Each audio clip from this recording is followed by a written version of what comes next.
Bonjour.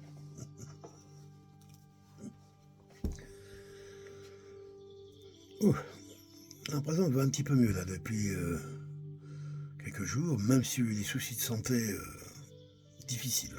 Hein. Un truc, même Michel aussi, des coups de fatigue par moment, perdre la force, tu sais plus trop pourquoi. Des petits coups de fièvre et puis ça revient, mais bon, je sors un peu de ça. Hein. Michel a tendance à être un peu dedans, donc j'espère qu'on va pas traîner ça pendant. Hein. Mais hormis ça, je dirais que physiquement, ça va. Et je dirais, c'est plus au niveau affectif, au niveau émotionnel, au niveau sentimental, que ça a été beaucoup plus difficile.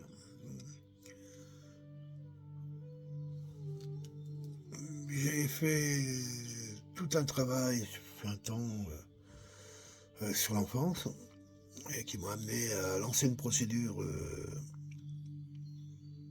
parajudiciaire contre l'Église suite à des violences sexuelles que j'ai subies dans l'enfance, dont les résultats sont arrivés fin de l'année dernière.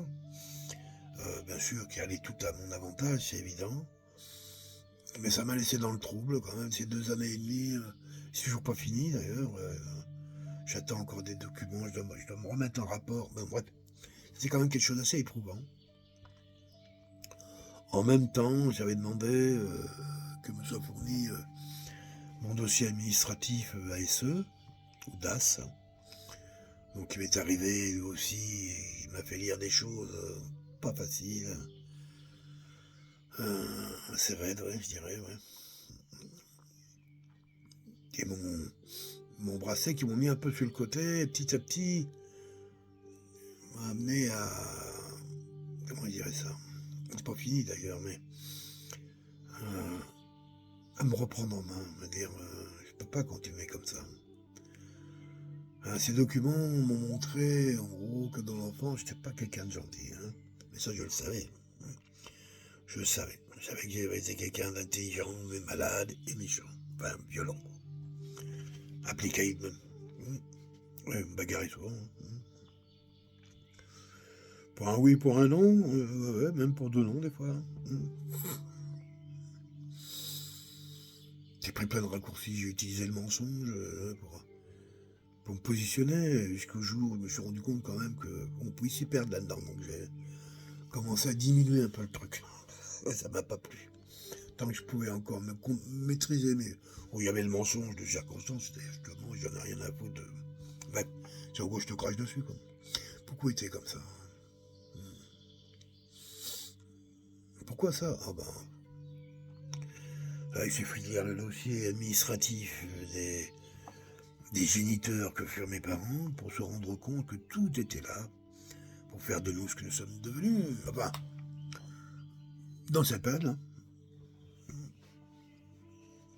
Agressif, parce que trop agressé en permanence. Ouais, dans des trucs que j'ose même pas dire là, parce que j'ai pas envie de faire pleurer. Mais tout ça, ça m'a emmené à ça. Et trait de caractère typique, qui s'exprimait entre autres à travers la vie dissolue de mon père et de ma mère, montre aussi que j'ai son caractère. Et je le sais, ça. Pour ça que j'ai jamais voulu jouer au poker. Mon père est un joueur de poker, il a passé sa vie à ça, à s'occuper de son cul, sans jamais s'occuper de ses gosses. D'accord? Et pour ça, je suis pas encore pardonné maintenant. Quand je vois le détail, des commissaires de police qui font des rapports,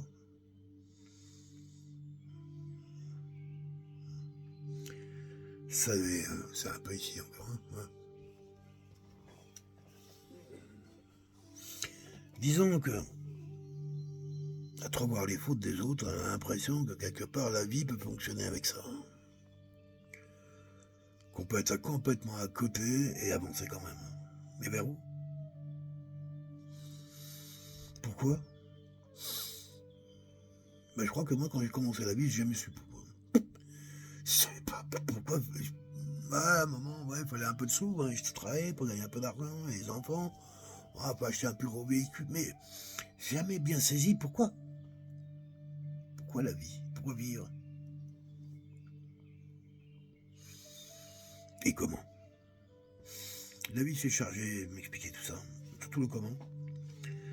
Puis le pourquoi, la question, des fois, voilà, encore, parfois, mais elle a tellement, comment je dirais, suivi mes chemins de vie, paraît de ça. Et pourquoi vivre, Et le contraire, c'est pourquoi ne pas vivre, c'est pareil, c'est facile de dire les choses. Et puis, la nouvelle année est arrivée, là, à un moment, je me suis senti, comment on dirait, à nouveau guidé, repris en main, et encouragé d'ailleurs, parce que, ce que je ne dis pas, c'est que quand même, à partir de jusque l'été dernier, il y a quelques mois donc, j'étais parti en un surpoids extraordinaire, je suis monté à 370 livres. Pour le bonhomme que je suis, 150 kilos, 145, quelque chose comme ça, autant dire, j'étais sur les genoux. Plus de force, plus rien. Et bien inquiet quand même.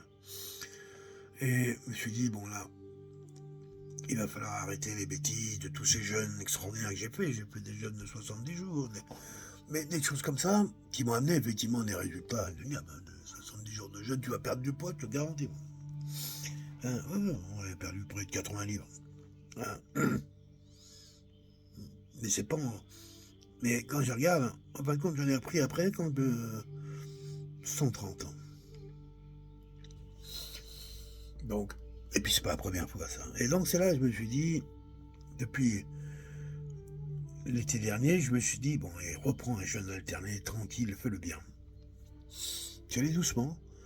Tranquille, au début c'était pas tout à fait ça, j'ai jeûne alterné, pas trop alterné, j'avais pas encore complètement arrêté à prendre encore du café le matin, un peu de trucs, petit à petit quand même l'alternance s'est mise, et je m'étais pas pesé, j'avais arrêté de me peser, j'étais un peu dégoûté, quoi. Donc on va dire du mois de septembre, et là, je sens un moment quand je vois bien que tout progresse mieux en moi, et donc je vais me peser, là, je me suis pesé, donc, je sais plus, il y a pas longtemps, 2 semaines. Et là, c'est tombé tout d'un coup à 375 livres. 275, je veux dire. C'est-à-dire 100 de moins. En 5 mois, c'est-à-dire que j'avais perdu autant de poids que ce que je l'aurais perdu dans un jeûne long hydrique. Mais je sens en moi, il n'y a pas dans mon corps ce besoin d'aller se renourrir. Non, parce que je n'ai pas arrêté. Donc petit à petit, j'ai mieux adapté, j'ai plus fait attention. Ça vous paraît, oui, c'est comme ça qu'il faut faire. Peut-être. Mais c'est pas comme ça que je faisais. Et le jeûne long, je referai les jeûnes longs, mais pas pour maigrir. Non, ça c'est une erreur. C'est clair. Mais pour des soins en profondeur, pour mes poumons, pour mes cellules malades, toutes ces choses-là, bien sûr. Faire un jeûne de 15 jours, 10 jours, 15 jours, ça peut y faire que du bien. Avoir 5 jours secs, c'est parfait. Là, je me félicite quand je me dis, t'as vu, regarde, c'est devenu un peu patient, parce que chez moi, ça a toujours été l'impatience. Je m'aperçois petit à petit que si j'avais été diagnostiqué enfant, l'hyperactif, c'était au minimum, et je pense qu'on aurait pu m'en coller 2-3 autres en plus. Heureusement qu'on ne l'a pas fait, parce qu'il m'aurait foulu les médicaments dans la bouche, il m'aurait tué, quoi. Non, à l'époque, on ne le faisait pas. On te mettait des tartes dans la gueule. Mais au moins, t'étais moins actif. Pas sûr. Ça va, j'ai pas été torturé, battu tous les jours. Non, mais j'en ai pris quand même quelques-unes. Des vraies en plus. Pas celles qui font mal, mais celles qui font peur.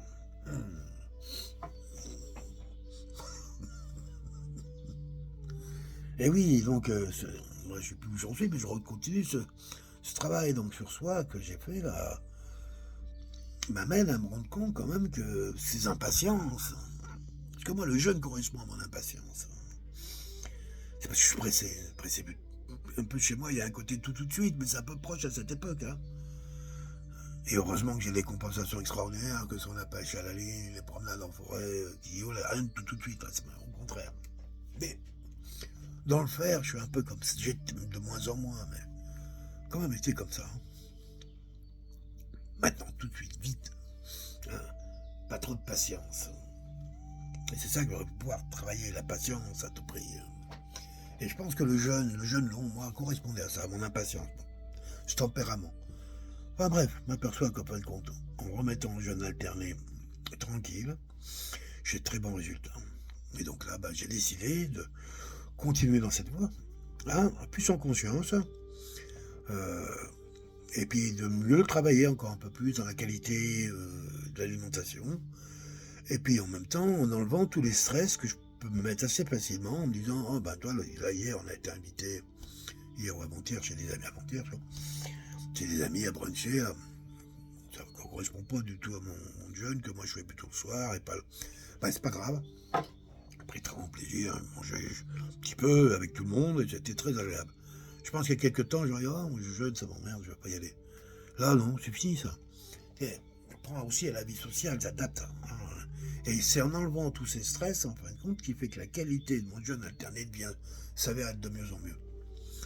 Et le meilleur résultat, je pense que c'est la direction que je prendrai jusqu'à la fin de mes jours. Bon, je ne suis pas quelqu'un qui... Manger une fois par jour, c'est bien suffisant pour moi. Et j'ai pas d'autre ambition que celle-ci, quoi.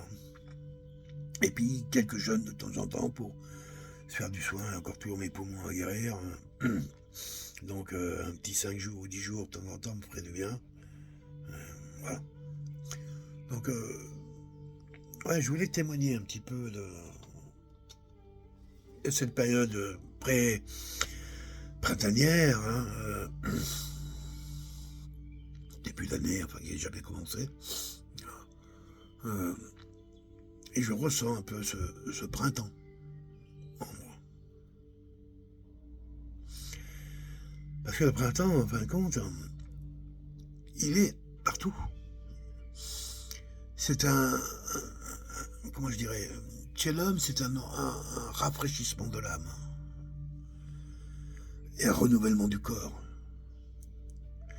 Et par mon attitude alimentaire et mes exercices que je fais un peu plus maintenant qu'avant, disons que voilà, je suis en train de réveiller mon corps, réveiller mon eau, et qui petit à petit va pouvoir à nouveau irriguer, je dirais, avec justesse, tout l'arbre de vie qui est le mien, qui est le nôtre, puisque je ne peux pas dissocier mon arbre de vie de la vie tout court.